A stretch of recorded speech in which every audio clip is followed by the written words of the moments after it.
listening to the Suave Lover podcast with your hosts, Benjamin Ritter and James Amaro. SuaveLover.com, advising gentlemen on the art of romance. Now sit back, relax, and enjoy today's episode.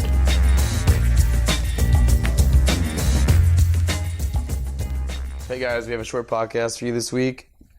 We're going to be talking about a question that we get. I used to get it all the time when I was going out sarging with guys doing pickup stuff, and yeah, I think I still get it with every guy who goes out and starts hanging out in clubs. Oh yeah, so what is the question, James? How do you get into a club, especially a good club, for free? Ooh. For a lot of people, it's a matter of principle. The guys that we work with, a few $100s for bottle service is pretty normal, but maybe you're new to it, or maybe you just don't have the money, or maybe you're starting out in pickup and you kind of want to know the tricks of the trade. Yeah, I remember when I didn't know the rules of the trade. Yes. Waiting in lines in Chicago's bitter winters. Right, for 20 minutes plus. In gym shoes and shorts and a tank top. With a backwards hat. Ah, I see. With 50 other guys. I think I went right at like midnight. It was like really busy. It was like 2 a.m. That'd be a good time because a lot of people on the inside there. That's really cool time to go hang out in the club. Yeah. I think every big city that I've ever been to, every place that's a good club. It's called a social proof line. It's the line of the schmoes and the schmucks that are standing outside when the club is at capacity, or the bouncer, the bartender, the manager wants you to think they're at capacity. The club could be completely empty. Yes. There could be 60 people outside in a line. That's and right. all the managers are posting photos on Facebook. The club is hopping. Yep, that's Get right. here now. Line goes around the corner because nobody's on the inside. They're all waiting. It's a sales pitch. Yep, that's what it is. And Same reason that a restaurant will seat all the customers near the windows. Yeah. Make it look like it's crowded on the inside. so it's a sales pitch and it's a sale. Yes, So that's right. they're getting money from you at the door, and they're going to take as much money as they can from you. $20 cover, $30 after midnight. That would be a typical cover charge to get into a nightclub. And a lot of door guys will get fired because there really isn't a cover. Yeah, that's right. But for you, there is. That's right. In your awesome Converse. Yeah, if they let you in at all, you're going to pay to wear those tennis shoes. So there's some basic techniques to defeating. I mean, first thing you got to understand is you're not special. Bunch of fucking guys try to get in. Usually, if you're a very pretty girl with a short skirt, you're amazed that there are people standing in line. Why would they do that? Why would they want to stand in line, right? Pretty girls are special because they get to get into the clubs. Let's see, you have 10 grand. You got a lot of money, right. So first off, check any place that you're going to. See if they have an online newsletter. Yep. See if they have a Facebook page. Yep. If they have any sort of online presence, any sort of online communication or text messaging services that they do about deals and promotions, sign up for all of them. Yep. If any, just in general in your city, you should be signed up for all the major clubs, newsletters, email blasts, text messaging services for covers or codes.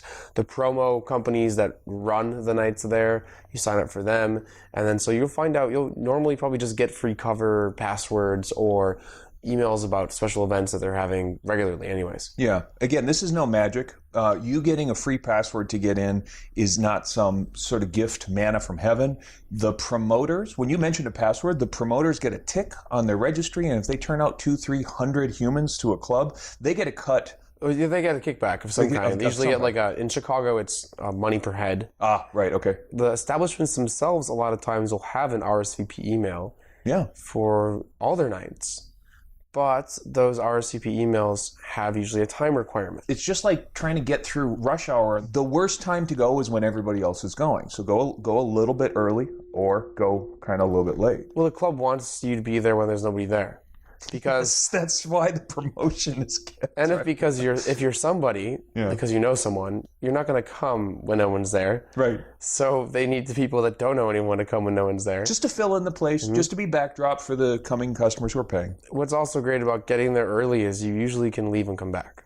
Yes. So you can get there at 10 o'clock, 10:30. You can have a drink. You can get to know the bartender, tip him well. Yeah. You can get to know the door guy. Now they're your buddy when you go back, right? And you can come back a little bit later that evening, and usually with no problem. Here's another tip if you want to get in for free and you might not have gotten there early. Bring 2 pretty girls. I mean, if you come in with pretty girls who are usually get in for free, and there's a reason that nothing personal, dudes, but you are not the draw. Pretty girls are the draw to these clubs. So if you come in with a couple pretty girls and you're like, hey, we all want to get in, they're going to be, well, girls get in for free, $20 for you. Usually, if you bring some pretty girls, they get that you can bring the kind of attraction that they want. Yeah, the worst thing you want to do is bring 20 ugly guys. Either you go by yourself, you go with girls, right, or you go by yourself. Yeah, you know, you really are never try to get into a club with a big group of people if you're not. You know, I learned getting ready to buy bottles. Right. I learned the hard way that you can have the best buddies in the world, guys who work out with your friends, and you can have all of this cred. But if you're just a bunch of dudes, I mean, when it's go time and it's midnight, you are the low man on the totem pole. So the best thing to do is either go alone, but if you're going to go with, or bring girls, but if you're going to go with like 10 guys, stagger your entrance so you don't look like a big gaggle of fucking dudes. Because all they're saying is, look, there's 10 guys, probably between them, they can come up with $300. We can extract that for a bottle. Let's make them pay cover, make them buy a bottle. When you're with those couple girls, make sure that you're dressed appropriately. Right. Yeah, my hoodie and scruffy jeans won't work there, right? So make sure that if there is a dress code, even if there isn't a dress code, that you match the clientele that the door wants inside. Yep, right. So I'm not saying wear a suit, but I'm saying if the place likes having suit jackets, wear a suit jacket. Right. If the place likes having a nice button up and jeans, wear a nice button up and jeans. Yeah. Because the only thing that dressing nicer is going to do for you is going to make you look nicer. No downside. Yeah, there is no downside. You'll get more respect from the door in general. Right. Which is important because if you want them to respect you. So other than dressing well, treating the door with respect is incredibly important. If you go there early, ask him how his night is. Mention the weather about being outside. Anything that shows that you are trying to put an effort into creating conversation. Oh my God, if you're this clever enough guy who will get to know his name, Nico, downtown, who ran the bar for years, who ran the door at Y. He thought I was really cool, and I have no idea why. I'm just a douchebag who comes through, but every time I'd run into him, I'm like, hey, Nico, and it's like, what's up? And I don't know him but from the door, but I got to know his name. I learned it when I went in the first time, and I said it when I left the first time. And after that, he knew that I gave a shit. And I did, in fact, right? I gave a shit. How hard is it to say, hey, man, by the way, my name is blah, blah, blah. What's your name? Awesome. Thank you so much. Hope you have a great night. Yeah. See you on the way out. Because how many guys don't do that? How many entitled douchebags are trying to push the door guy out of the way after they sucked up to get in for free? Man, seriously, don't burn your bridges. Instant karma. Another way to really piss off the door is to not show patience. Our whole point of this really is to not wait in line. And it really is pretty simple if you end up getting to be friends with the door guy or if you go there regularly on off nights. Yeah. To become friends with them where you don't have to wait in line or you're on a special list where you don't have to wait in line. But sometimes, no matter who you are, you're going to wait. 1 a.m. when the bar is the hoppinest, right? Yeah. And even when I walk up to the front rope where I don't have to pay or wait in the 30-minute line, I'm still waiting for 10 minutes. Sure. Because he's busy, he's letting other people in, he's dealing with bottles. The worst thing you could do is get pissed off that you're waiting. Yeah. It's a club. The door guy isn't trying to be mean to you most of the time, especially if you're respectful. But the worst thing you could do is show that you don't respect him doing his job. Yes, it's a job. And he's dealing with people throwing up, people violating the fire code. He's dealing with a bunch of bullshit. So give him enough room to do that job. Yeah, because you know what he's going to remember? You acting like a fucking douchebag. Right. Exactly. So don't act like a douchebag. Sometimes you may also get turned away at the door. Yeah, part of life, right. They could be at capacity. Yep. And the guy that can go away and say, awesome, you know what, I'm going to come back next week. Hey, my name's Ben. Great to meet you. Thanks a lot. Do you think you guys are going to clear up a little bit later tonight? Yeah. Can I come back? Totally. Cool. I'm going to grab a drink around the corner. Do you recommend a place? I mean, treat them like they're a normal person and empathize a little with their job. I think that goes a long way. You are talking about an entertainment industry. You're talking about people are getting together to get drunk and fuck around. You treat it like you're entitled or like this is mission critical life and death stuff. I mean, in some cases, they are dealing with bigger shit than you getting in out of the cold. I used to go to Porn and Chicken every Monday religiously. It is a kind of religion, that pornography and that fried chicken. Porn and Chicken in Chicago a weekly party on Monday nights with dubstep, dirty music, EDM music, where women get naked on the bar and they play porn on the TVs and serve fried chicken. Yeah. It's pretty well attended. Yeah. It's not that much. It's $5-10, but the line in the summer can literally be down the block. Yep.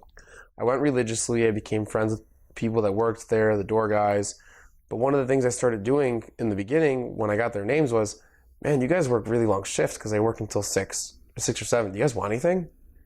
I literally would start going on Mondays with like Red Bulls or protein bars. Yeah, it's great. And or Snickers. I'd have like 3 Snickers bars and I'd give them to all the door guys and I'd walk in the exit. Yeah. And you became friends and you showed that you cared a little bit, and everyone loves candy. Most nightclubs, many bars, have something where you can get on the guest list of one of the wait staff, one of the bartenders, whatever. You can use that as another end if you get close. But you should think of that as a privilege, not a right. Right? So, I mean, if you are on the list of the short list of people and they're actually checking the list and your buddy forgot to put you on for the night, pay the $5, pay the $20. Don't piss them off. Don't get entitled. Don't get indignant.